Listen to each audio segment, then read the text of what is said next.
And if you win 20, if you beat Zenyatta's streak, you can win $1 million. Oh, all right, nice. So, yeah. And they can find the website at the Google Play and the App Store. Exactly. Just look for Stay Lucky, and you're hopefully going to start your streak, and I will be in touch to give you some really good prizes. Nice. I like that. All right. Also, on America's Best Racing, as I say, you have the best job in racing because you bounce around to the various tracks. A lot of times you do the diaries with a lot of photos at the various venues. I went to the website last night and picked up some photos that you've done recently, and most recently, last week, you were down at Monmouth for the Haskell. You had a nice picture up. I'd love to see this. It's a group of young women clearly having a great time. They're wearing the green cap that was handed out Haskell Day there. We showed that yesterday with Gene Kirshner. But it's great to see young people coming out to the racetrack. Monmouth, never a track I've been to, but one I certainly want to visit. Oh my gosh, you need to. Yeah. It's such a wonderful racetrack. You know, it's right on the Jersey Shore. You know, you can actually take the train right to Monmouth Park. It stops at the track, which for me, I live in New York City, so I waved goodbye to my car when I moved there. So it's really fun. And the Haskell, I'm delighted to say, when I was in the backyard at the Haskell, I felt old. Like everyone there was in their 20s. Everyone was beautifully dressed. People were having a great time. It was a huge party. People were betting. The Haskell is just pure fun, and I mean, from start to finish. And what a race it was this year too. I mean, that was a thriller. And the 3-year-old picture being up in the air the way it is, that just added more confusion with Gervin getting it done, as you say, a ding-dong battle. And I said, as compared to the Jim Dandy, everybody in there had enough of a resume that nobody was a super surprise. You know, Gervin wasn't necessarily the horse people were going to go to, but again, he'd done enough earlier in the year. So it was a nice field, and it was great to see a good crowd turn out for what was not just a Haskell, but a great undercard as well. Absolutely. I mean, the whole day was just incredible. And like I said, Monmouth Park is just a lot of fun. If you're anywhere nearby, you know, if you can get away from it for a day, it is so worth the trip there. It's one of my favorite events to cover because everyone's just in a good mood because it's Haskell. Yeah, I got to get down there, as I say. Looking forward to a visit down there. I'll mention, have you ever been to 2 weeks ago, 3 weeks ago, on one of the few weekends, one of the 3 weekends they're going to have this year, I made it up to Suffolk Downs. That's a really nice track. You know, I have never ever been, and I would love to I will recommend it during one of these brief weekends they're going to have. It's going to be this year and next year, and then we'll say goodbye to Suffolk, unfortunately, and I've said it a few times already. You know, it's a crying shame because it's a great facility, and again, it's a function of just these few weekends, but it had a great crowd. You know, young people dressed up, and it was a lot of fun. Well, that's the thing. I mean, even if you're not super into horse racing, you can go to these one event, like, you know, these big events, dress up, bring your friends, and have a great time. And hopefully, you know, that's something that will teach people how to come back and enjoy the sport as a, you know, every weekend event, and then hopefully an everyday event. Yeah, and that's what I think Saratoga helps to do, because every day is kind of a big day where people are out in the backyard dressing up a little bit, and hopefully it introduces people to horse racing and keeps them in as lifetime fans. But another one of those events, I saw one of your diaries on America's Best Racing, and again, people can go to the website and find this out there. But you had some nice pictures, Penn National, the Penn Mile, which again, another track I haven't visited. But boy, this Penn Mile night has become very big. And again, you guys can cycle through the pictures I pulled off the website. And again, it's a big crowd, young, old, and clearly a big night at a track that a lot of people probably wouldn't expect a big night from. You know, that was my first time going to Penn National, and I was blown away. It's very, very beautiful. It's got, you know, the mountains in the background. I think it's I want to say the Blue Ridge Mountains. Poconos? Maybe. My geography is. Yeah, I'm with you. I'm guessing. But it was a massive crowd, great racing, and you know, you see, like Frostmorn, you know, you won at Delaware. It's just really good racing, great location, good betting. I really, really enjoyed my time there, and I felt very lucky to be able to make my inaugural voyage. I hope to go back again. And again, as we're seeing here, it looks like a young crowd made it to that track as well. Very much so. It's great to see, you know, almost every big event I go to now, you see a younger and younger crowd coming in. I think people are starting to realize that racing is not just fun, it's an affordable thing to do on your weekend. I mean, you want to go to a professional football, professional baseball game, I mean, you're shelling out pretty big money just for the tickets alone, whereas if you want to go into grandstand admission or even Clubhouse, you know, it's a price point that people who, you know, are just starting out in their jobs, maybe don't have a ton of disposable income. It's something they can do have fun with all their friends and just enjoy a great day of sports outside. Yeah, no question about it. And before we let you go, we've alluded to it already, America's Best Racing, great website to visit, but you're also involved a lot in social media. Talk a little bit about the social media aspect of horse racing, how it's become more prominent over the past 10 years, past 5 years. Absolutely. Well, 10 years, I mean, it's crazy to think, but when I was working at Tampa Bay Downs, I spearheaded their social media there under the advisement of Margot Flynn, their director of publicity. And we started just by putting pictures of the horses up before each race, on Twitter, on Facebook, and from there, I mean, social media and horse racing has grown in such a massive way. I mean, we've done Facebook Lives that have had 200,000 views on America's Best Racing. We do, Periscopes and Twitter. Everything that's live streaming, I think, is the new, the next step in social media. But, every weekend when you have these big races happening, they trend on Twitter. I mean, the winner will trend on Twitter. People are really excited to talk about it. And the immediacy of Twitter and the thrill of horse racing, they go hand in hand, and it's really exciting. And I'm actually glad you brought it up because I am heading up the social media panel at EquestriaCon, which is coming up, I think 10 days. Yeah, it starts a week from this Sunday. Yeah, so we're going to have a big discussion there with a lot of the people who have some pretty major accounts in social media. So that's going to be a lot of fun. I'm excited for the panel. Yeah, highly recommend it. I'm doing racing in traditional media, so that's an interesting topic as well.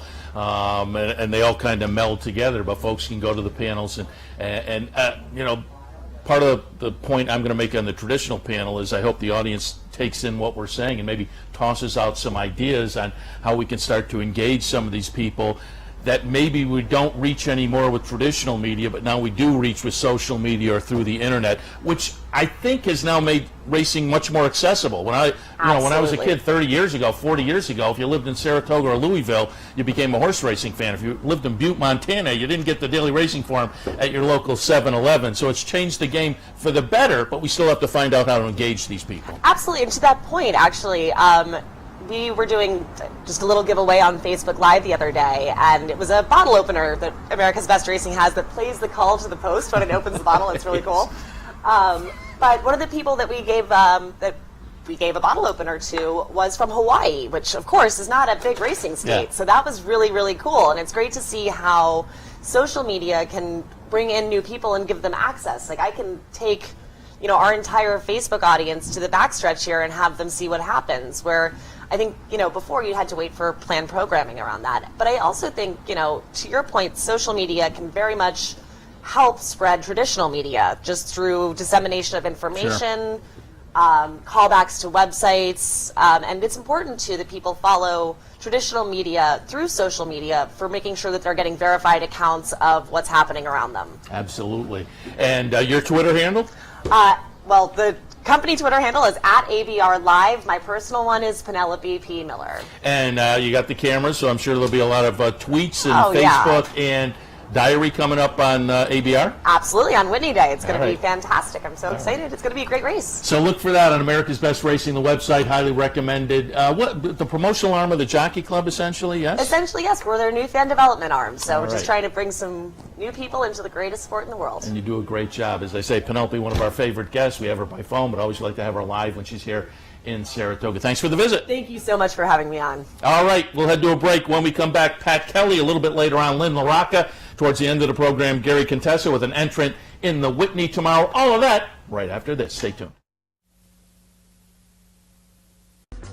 Whether you're winding down from a day at the track or gearing up for the night, celebrate summer with live music, fabulous food, and the best happy hour in Saratoga. The Diamond Club at Embassy Suites, where the world meets in Saratoga.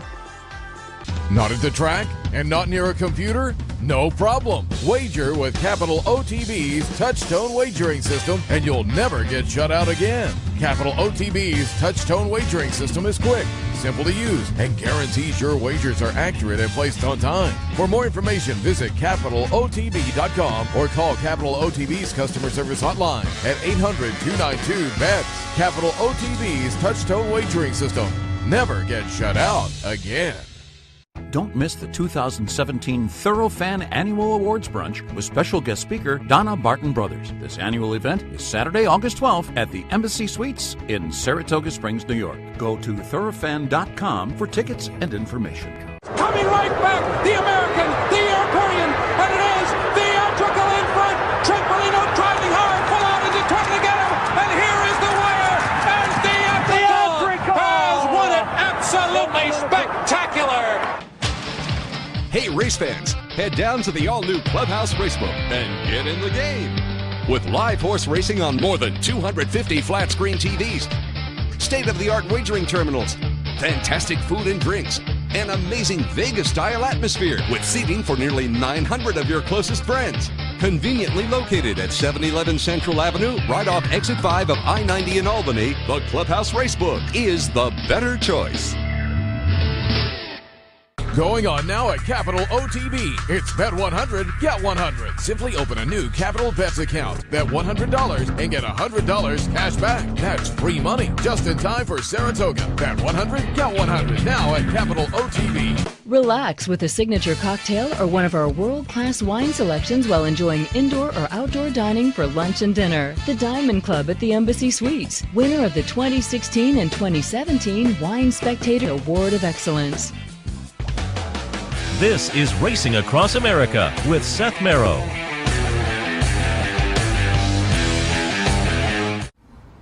Welcome back to Racing Across America on this Friday morning. Always happy to be joined by Pat Kelly. We haven't had him on in a couple of seasons, but always enjoy seeing Pat up here at Saratoga. And so when I saw him at the basketball game last night, I said, hey, Pat, come on over and let's talk a little bit about the past, a little bit about the future and whatnot. And the only reason I invited you in, Pat, was not just to verify, but that was a sweet 8-footer I put in, right? It was a lovely shot. It just took you a couple to get to it, you know. Yeah, the three-pointers were not that good. No, but it was a great game. I can't believe how talented. It really was an incredible game. It was close, and we thank everybody that came, that might be watching, because it helps our chaplaincy and our recreation program with Nick. That as the horseman, we fund a lot of that stuff, and the best program for the backstretch workers, and we love doing it. All the big dinners we have over at the rec hall at Saratoga and with Mary Lou and the gang, it's the least we can do for all the guys that work hard to put on this great meet. Yeah, it's a 24/7, 365 kind of a thing, and so we appreciate what the backstretch workers do, and the chaplaincy certainly serves that community very well, and that was what the game was for last night. Nice crowd, too, turned out. It's getting very popular. I think they can do better there than the softball game. Yeah, I played in the softball game and pulled a hamstring. I was limping for 2 weeks trying to catch a fly ball, so I'm much happy to watch the basketball. And the jockey, I think it was Schosberg was telling me, there was like pictures on Twitter. They were practicing back in February, and you can tell too. They came down. There was a couple where it was behind the back. My brother Timmy said there's a basketball hoop behind the jocks room. I didn't know that. They can play over there. Yeah, they weren't kidding around. No, and a couple of them are definitely ballers. They're very athletic and very talented in all they do. Let's move on now. Before we want to talk a little New York Thoroughbred Horsemen's Association, but before we do that, just want to talk a little bit of your history, because I had them pull up a race. It's the 2002 Saratoga Breeders' Cup, because I just want to give you a few minutes to reminisce about evening attire. And I wanted to pull up a Saratoga race. You know, you look at his record, and you have the Jockey Club from 2002, the Saratoga Breeders' Cup that we're looking at, second in the Mass Cap, third in the Whitney. But he put together almost $3 million. Your dad was involved with this horse. Just toss out some memories. And you can see he's the 9-horse here. There's a loose horse who folks may remember. Gander is loose on the lead. But Evening Attire is going to get up and get it done in here. Remember him a little bit. Well, it's a fabulous horse. And we're so happy to have him for my dad at the end of his career, and his partner Joe Grant. And we had a lot of fun. We took him out to a couple of Breeders' Cups, and he beat Funnyside on the Funnyside giveaway day for the beer mugs in the same race, I think, the year before. We won it a couple of times because he raced till he was 10, and just a very genuine horse, and just a pleasure to be around. Yeah, it's got to be great to have a horse like this. And as I say, your dad was involved with this horse, Yep, too. And folks yep. who don't remember, T.J. Kelly was Pat's dad. You were on one of the Sunday mornings with Pick and I, and you and your dad were Right. there. That's really one of the better shows we've done. That was a lot of fun. Steve had him come on one day on the radio show. He says, bring him over one day when he was doing afternoons in the cart. So I took him over. He was on an hour and a half. Yeah. Steve uses it as when he does a vacation day, he throws up the interview with my dad to work an hour. And that, of course, is how you got involved in the game. You worked Of course. with him and then went out on your own. I came here, I was figuring it out last year. My dad came up here in 1954 with Pet Bully, when he first got going in New York. And I was 6 years old, we had an apartment over by St. Clement's on the second floor. And I've been here ever since. And it's funny because Pet Bully won the first Woodward for my dad, and I end up winning the 50th with Sultry Song. So it's a funny business. And certainly, to go down the list of horses, you had Sultry Song, the Solar Splendor in there. Right, the for brothers. Live Oak, Risk Averse, Naughty New Yorker, Yeah, Christy Cat. another millionaire. Certainly some very prominent names. And as I was doing just some bio research, I always do it with the guests, and I know plenty of your bio, but I hadn't realized this. There was a nice story about Solar Splendor and Sultry Song winning the stakes race on the same day that Charlotte Weber's daughter won. Her son. None of them were Her son got married. but none of them were at the track, but I guess the chauffeurs were The alerting chauffeurs, this is before cell phones, so the chauffeurs were running over to the corner OTB in New York watching the races. So they won back-to-back. They won the two big races at Belmont on those days. It was the Breeders' Cup preview day, and the chauffeurs were whispering, Solar won. And a little while later, as the wedding was winding down, my wife was there. So nobody was at the track. Nobody was. It was me and one reporter was. Where's everybody? I said they're at the wedding in the city. So we were sports pages on the social column of the New York Times. Yeah, nice. It was a great day. The two brothers were fabulous horses, both millionaires. And also, just going back, this was a great kind of story as well. Just going back and reminiscing, you were talking about, your dad, prominent trainer in his own right, but you talk about going to New York to Florida in the wintertime before there was I-95. So it was a whole different ball game in those days, heading down. They put the horses on the trains. We didn't have the interstates. We didn't have the big trucks we have now, the big, beautiful trucks. And those rail cars were unbelievable. The horses, I think that's why they could run, in the 30s and the 40s, you could run a horse in Kentucky, put him on the train, and then he'd run in Baltimore a week later. They don't wait three months between races. Those guys ran them. So, but the old horse pullmans were fabulous. They could lay down. They had water. It was interesting. And then we try to drive like hell down 301 all the way to get there by the time the trains got there. Yeah, that was, as I say, reminiscing about that, thinking of the days before, I-95 was shooting down there. Let's talk a little bit about, you are on the board at the New York Thoroughbred Horsemen's Association. You back the chaplaincy, which again was what we were playing for last night. There's also the Belmont Child Care Association down there, which is a great organization that takes care of the backstretch workers' kids down the BEST at Belmont. program, which is the backstretch assistance team, which helps do all the medical stuff along with the clinic we have at Belmont, and a new clinic that we've put up here. We're very proud of the new facilities we have here at Saratoga. This is the long meet now from May till November with everybody up here, and we're able to provide for everybody that's here and at downstate. How long have you been on the board, and what does the New York Thoroughbred Horsemen's Association do essentially? Rick and I both came on in 1990. Okay. I've been there a long time. Yeah, absolutely. We've been through a bunch of presidents, but we've hung in there as trainers and horsemen.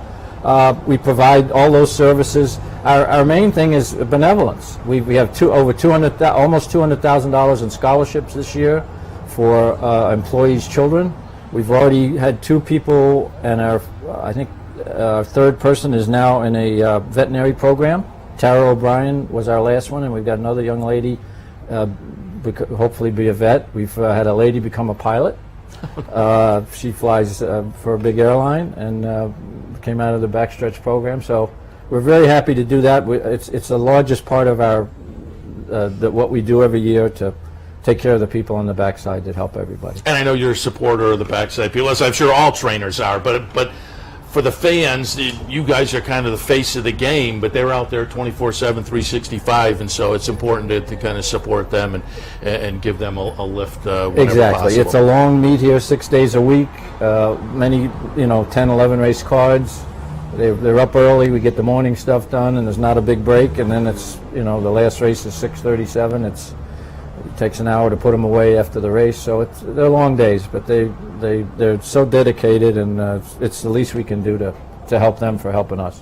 And again, getting back to a little history of the game, as you sat down, you said across the street this morning the inductions are about to take place over there, and Tommy Voss going to get inducted, and you said there was a nice tie-in with Tommy. One of my main clients, Mr. Peter Schiff of Fox Ridge Farm, would always, his dad was very prominent in the jumping before Peter took over, and we'd always send a horse or two over to Tommy, and we've had some great luck.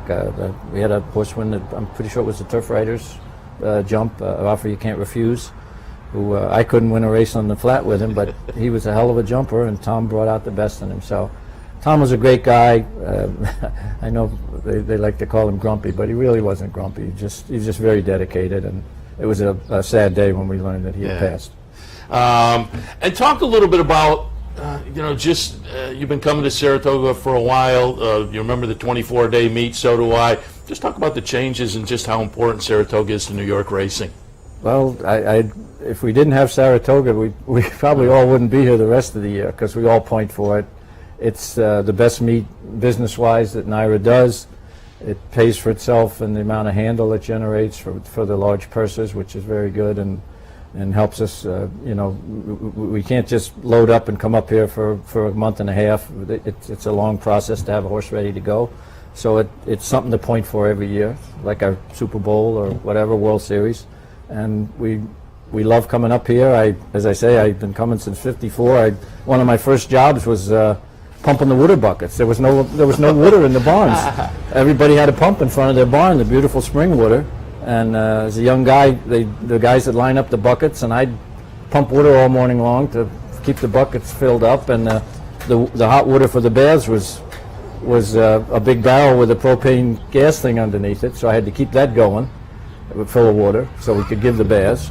And then when we all finished, the clover man, Mr. Rapotsky, would bring corn to everybody, and we'd throw the corn in the water, and everybody sit around and have corn on the cob after when we were finishing up. So we've gone from that to everybody betting on their cell phone or their pad. So it's. I was about to say, pumping water to Twitter and Facebook. It's a new world.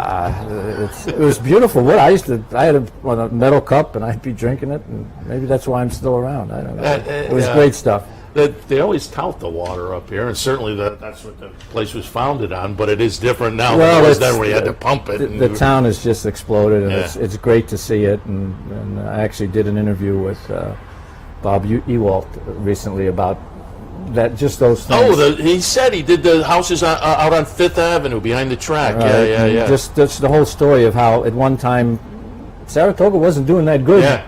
It's not as good as it was now. I remember. I had a couple of sisters who went to Skidmore in the 60s. It's a complete. Now it's just top shelf and everything that people all over the country and the world want to come here and run. Yeah, it's fun. Pat, we see got a couple in the next couple of days. Ella Weasel and right. Fire Key. So we're wishing you a lot of good luck there, and a lot of good luck on the remainder of the meet as well. We appreciate the visit. Thank you so much. All right, anytime. You know that. Pat Kelly again. A lot of familiar names throughout the years. He's got some coming up in the next few days. Watch and root for the Pat Kelly horses. We'll take a break. When we come back, Lynn LaRocca, Chief Experience Officer here at the New York Racing Association. Stay tuned. I'm Mark Cassano. Join me Saturday mornings at 10 for Down the Stretch. We'll inform, analyze, and welcome in the biggest names in racing. So join me Saturday mornings at 10 for Down the Stretch, right here on the OTB television network.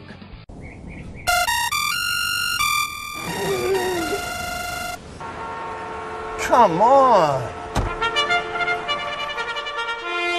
I want sales reports on my desk by Monday. Whoops. My bad. Love racing?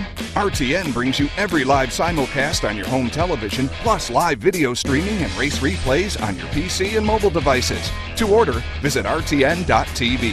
RTN, a breed apart. And and it's the filly winning colours. Gary Stevens going to the whip left-handed, just one crack though. It's winning colours, turning in an absolutely outstanding performance. We're looking at one exceptional filly. Equestricon. The first ever international racing convention. First ever. For the fans. With the fans. The breeders, the owners. The horse players. The jockeys like me. Come celebrate racing at Equestricon.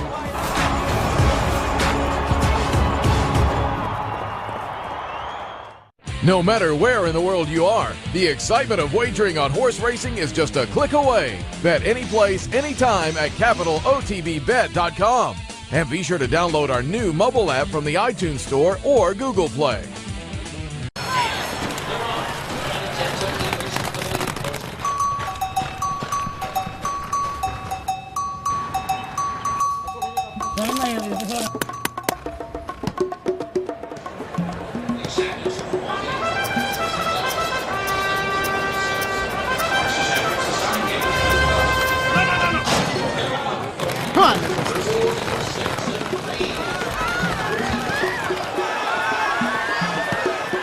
I'm Steve Beck. And I'm Seth Merrill. Together, we're loose on the lead on Capital OTB, Sundays at 10 a.m. Why should they watch, Seth? Sit down on Sunday, have a bagel, get some great racing conversation. Cream cheese only, no jelly. Sundays, 10 a.m., loose on the lead, Capital OTB.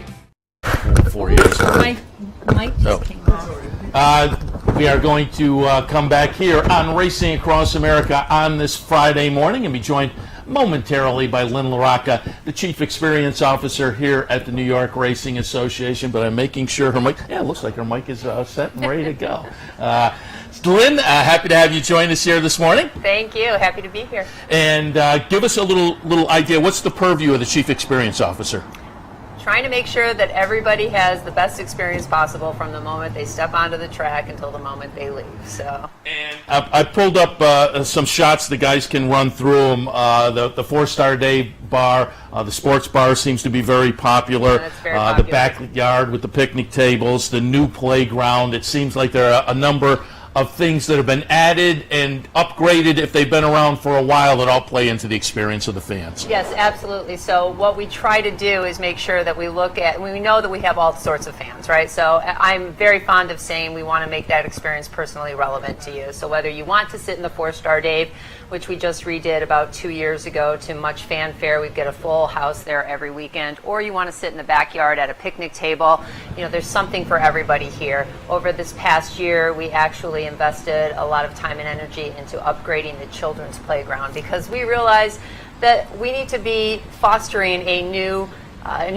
generation of fans, if you will. So you see the starting gate that we had built there, the jungle gym in the center, that's been a huge hit. Kids come there, it's a packed place every day. It's also you see the horses coming in when they're coming over from the assembly barn to go into the paddock. They'll come right through that area so the kids can see real horses. We also have educational panels that are around the actual playground. It's a beautiful, quiet respite area. Well, not so quiet when there's kids yelling in there, but but it can be a peaceful area for parents. So our man Mick, one of our guys here, had his grandkids over the other day. He said they had a lot of fun, and I had Chris Kay in here the other day, and I noted there's also a big screen. So if mom and dad want to watch the races, it's coming up. You don't have to miss that. We want to make sure that we cover all our bases. Yeah.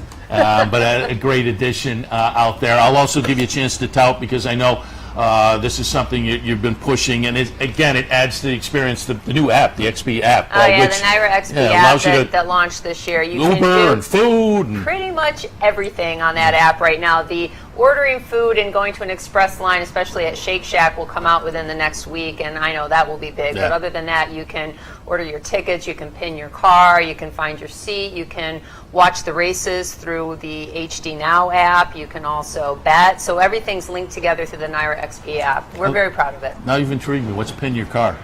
Is so that, you'll know where you were. Remember where so you parked? if you come to the track and you have a great day, you actually remember where your car was That's parked. pretty good. That's pretty good. I like that. You know what else people are doing? They're actually figuring out a way in the app to pin their picnic table. So sometimes when you find your picnic table and you go to the front side to watch a race, you come back, it can get a little hairy back there because we have lots of people. I never thought of that. I've been around so much I kind of know where this, but if you're fairly new, that you may, that's a great idea. That's right. Pin your picnic table and pin your car. So that's pretty good. I like all sorts that. of new uses for the Naira XP I app. said to Pat Kelly was talking about being here years ago and having to pump the water. From pumping water to Facebook and Twitter, and you can find where your car is. We have it all, but we've your still phone. maintained the charm of Syracuse. Oh, absolutely. Or Syracuse. Oh, I'm accused, so sorry about that, but we've still maintained the charm of Saratoga. I'm going to ask you to grab myself, so there you go. You can toss them out there. A lot of Syracuse grads come here, too, which is great. So. And that's one of the things I have said a couple of years ago. You added the feature to reserve the picnic tables, and a lot of people were kind of like, oh, why? And I said,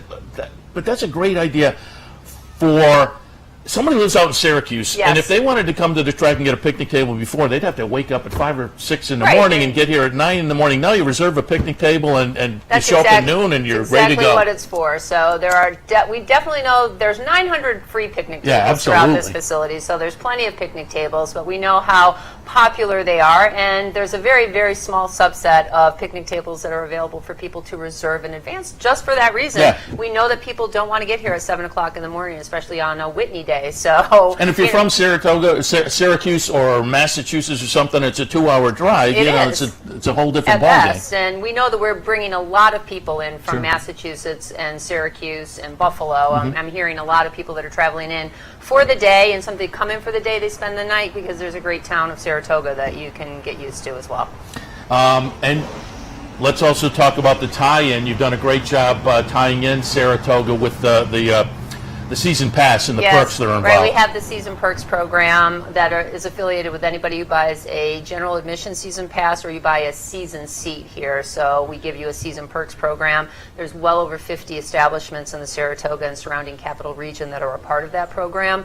So you can get up to 10% and sometimes even more discounts at these places. I know that SPAC's involved. There's a lot of businesses in downtown Saratoga. We work with the Downtown Business Association of Saratoga. So it's a very popular program. It's been around. This is the second year for it now. Yeah, I've highly touted the season pass because I said I ran into people who made this point. They live in town, and it's great for them because they get off work and they can come over for the last 3 races, and it's economical. It's it very just economical. Makes sense. It makes sense if you're going to come to the track at least 7 times, because it'll more than pay for itself at that point. Yeah, highly recommended.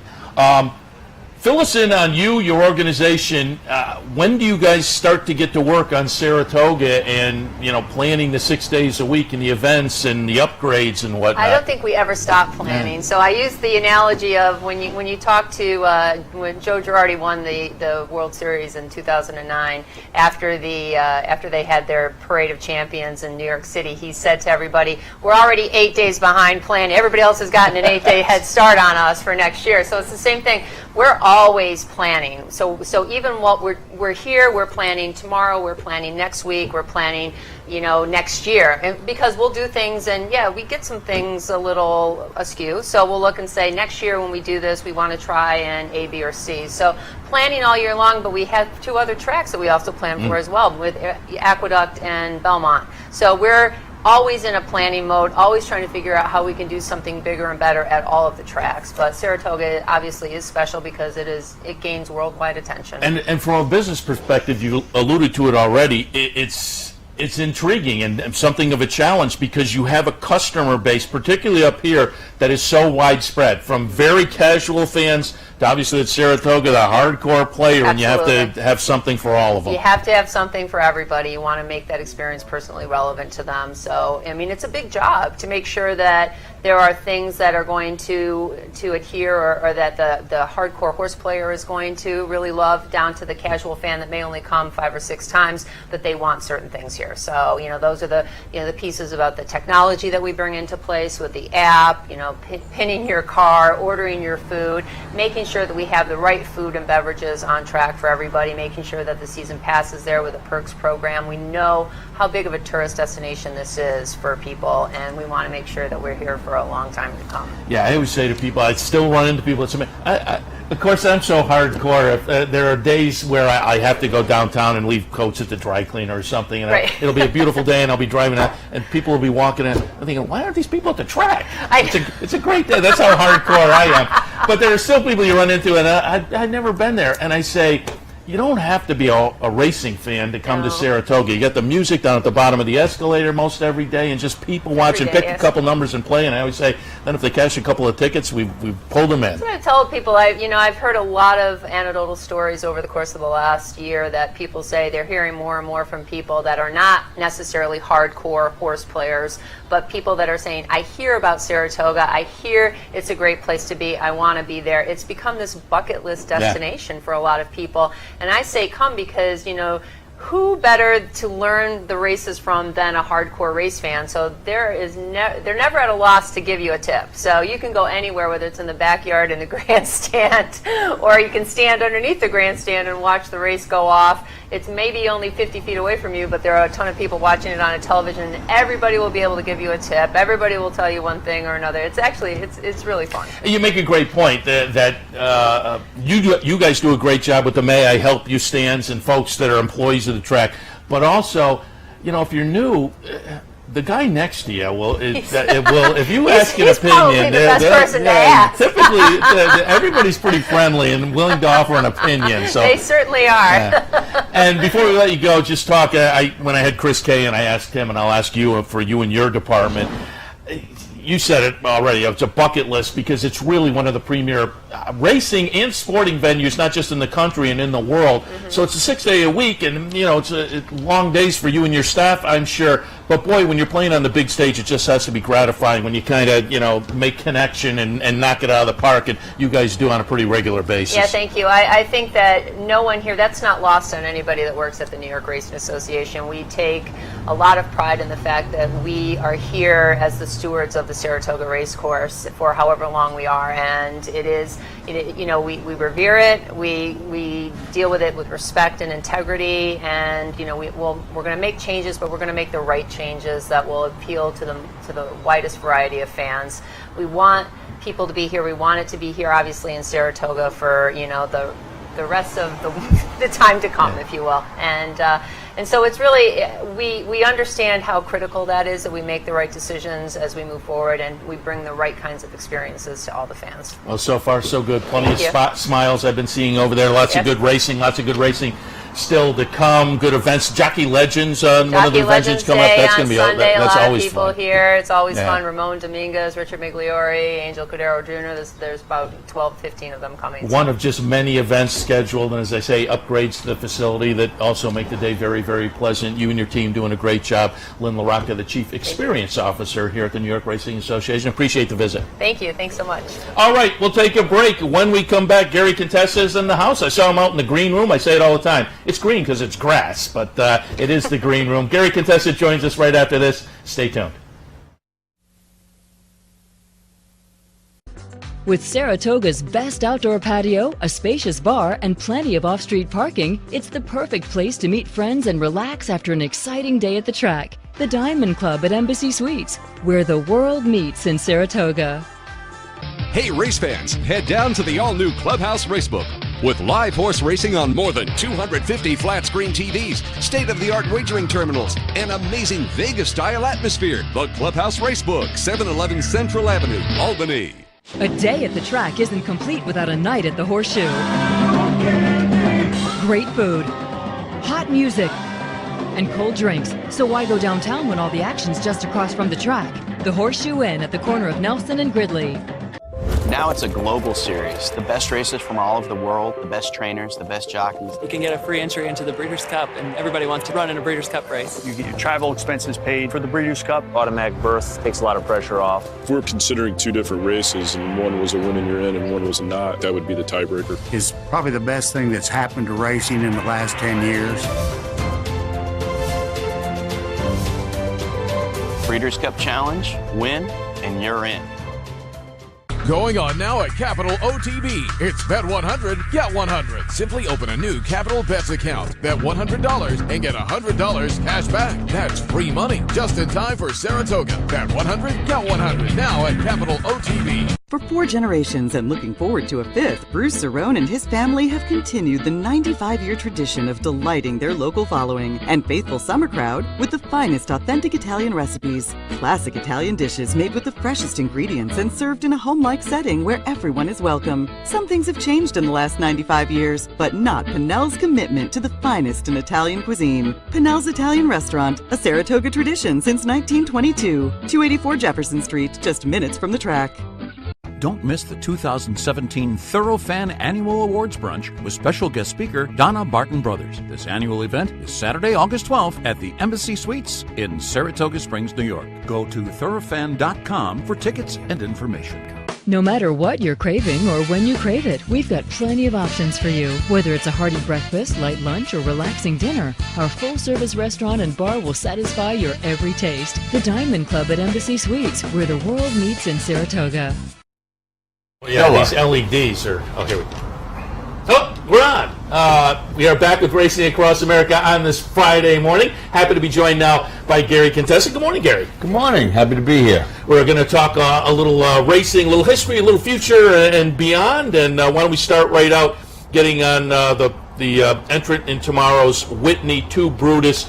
Going to pull up the flat out. Going to go back to May 7th. Boy, this was a nice win. 2 Brutus is going to be the number 5 horse in here. Just give us a little recap of... Sure. First, I mean, this was a great performance, as I say, in the flat out.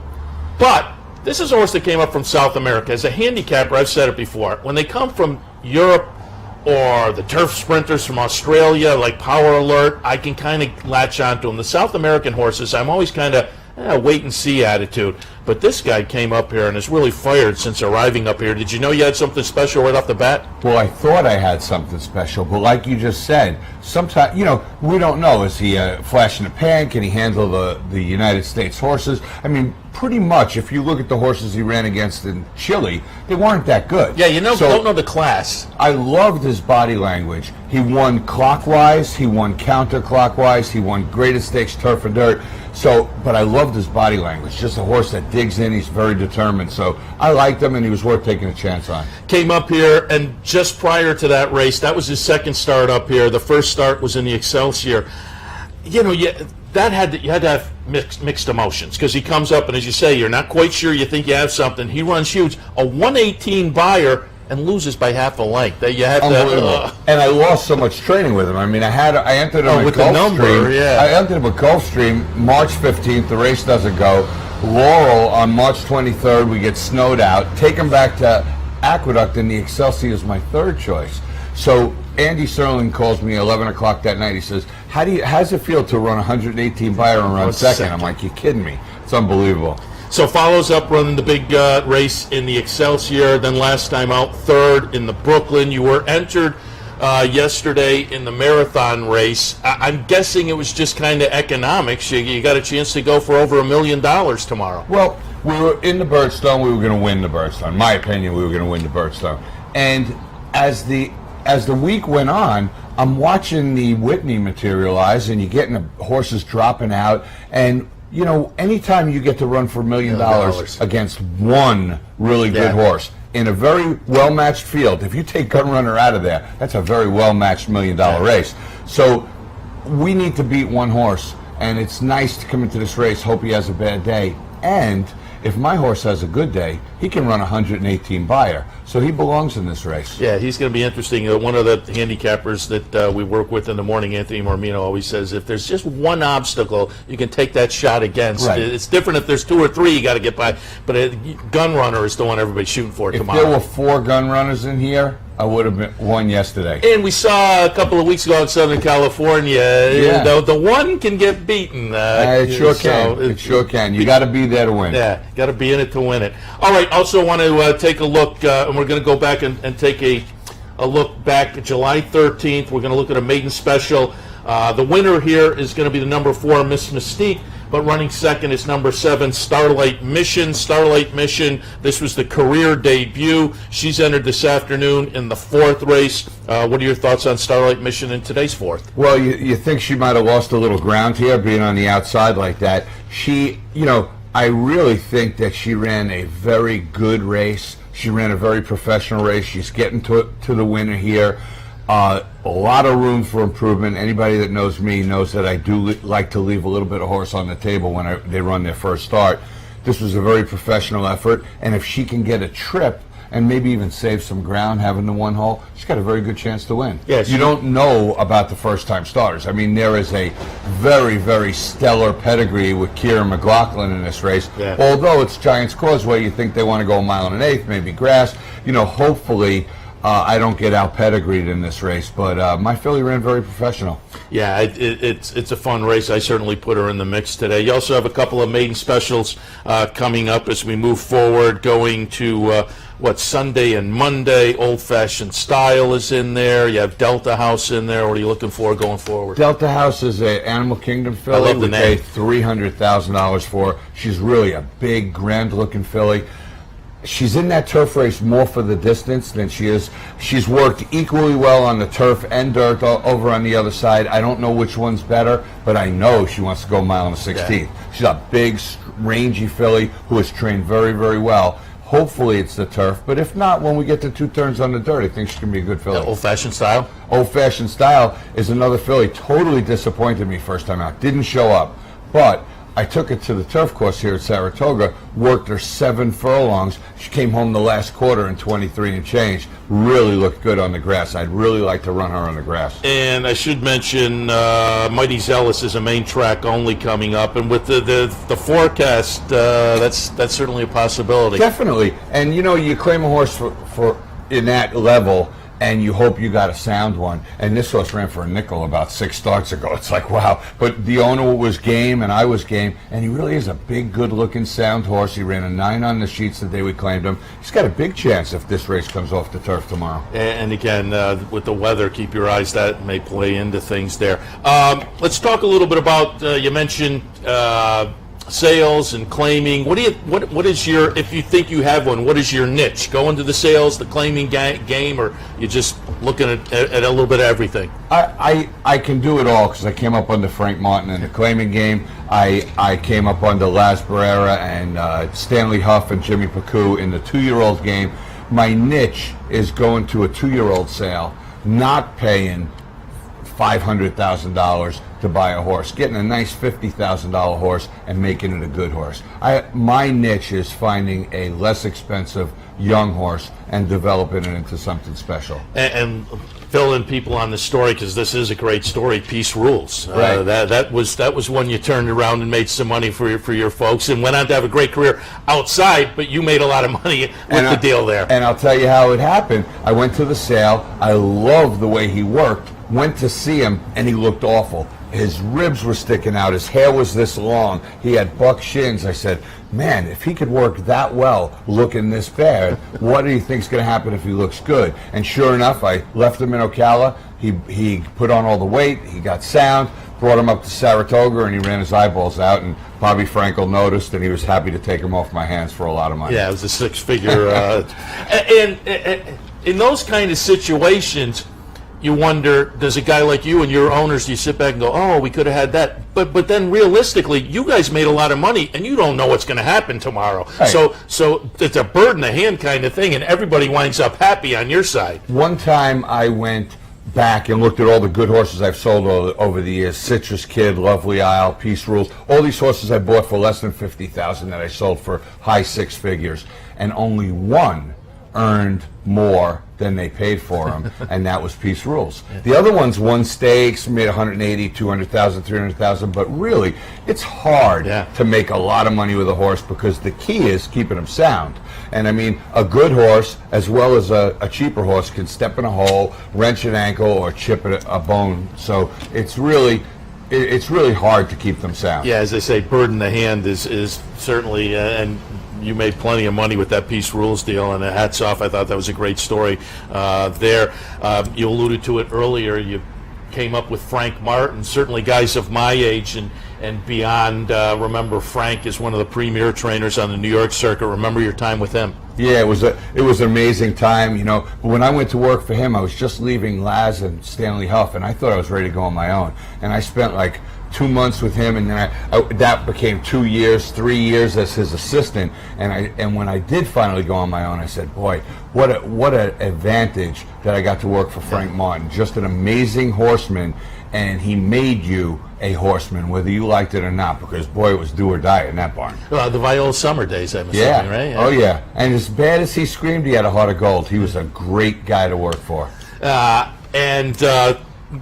Give you a chance. I always like to bring trainers in, give you a chance to give a little tip of the cap, a little shout out to the owners and the staff. I know those are always important part of the organization. Well, you know, I couldn't do this without my owners. You know, Winning Move, Harold Lerner, Jack Cohen, Jimmy San Martino, guys that have put up their money to buy these horses, and my staff is second to none. I have John Diaz, Juan Gonzalez. I have a good staff and a good crew, and it's all about the help. You can't do it without them. It's really amazing. And the other thing is, the fans in Saratoga, man, we got to thank the fans in Saratoga. Imagine what Saratoga would be like if there were no fans. The greatest, bar none, the greatest fans in the world, Saratoga. Yeah, I certainly agree with that. I'm one of them, so I'm happy to be part of that crowd. And I always say it's not just confined to the fence around the track. That's the beauty of Saratoga. You're downtown, and everybody's into the game, and that's what makes it special. And talk a little bit about your earliest memories of Saratoga, because obviously with Frank Martin, I'm sure you were coming here back in the 24-day meet. Listen, my first job in Saratoga was with Jimmy Pacou. We won the Travers with Willow Hour. All right. And we're over here in barn 29. No electricity. You had to buy a Coleman lantern, and if you wanted to work in the dark, you had to buy a Coleman lantern. It wasn't a light switch on, light switch off. We had a huge propane tank that today would give the fire marshals a heart attack, and it ran a pipe to a barrel of water, and somebody would turn on the propane, a guy would go into there with a match, and that was our hot water. And the cold water was a pump. You had to prime it, and you pumped it out of the ground. Finally, it would come out, and you had to fill a water bucket like that. That was the 70s. And, it's not that long ago. But we didn't have electricity. We didn't have hot water in these barns. It was amazing. But it was good. It was a good time, and good times were had by all back then. Yeah, incredible. Gary, we appreciate the visit. We're going to wish you a lot of luck tomorrow with 2 Brutus and with all the other entrants, and further on down the line with the meet. Always good to talk to you. Multiple leading trainer on the New York circuit over the years. Gary Contessa, again, thanks for joining us. Thanks for having me. All right. Alrighty. All right, we're going to wrap things up for this edition of Racing Across America. Again, thanks to Gary Contessa, Lynn LaRocca, Pat Kelly, and Penelope Miller.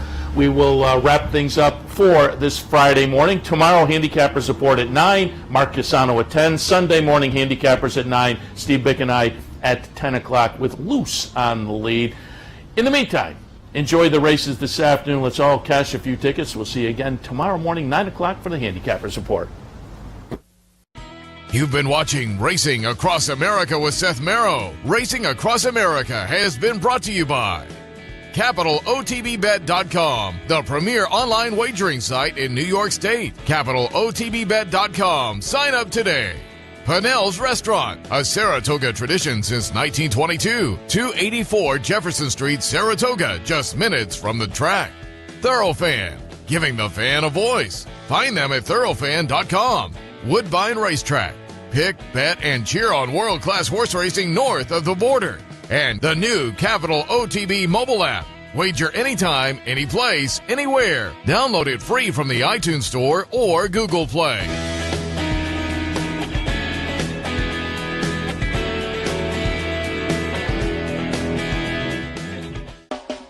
You're watching OTB TV, a service of Capital Off-Track Betting.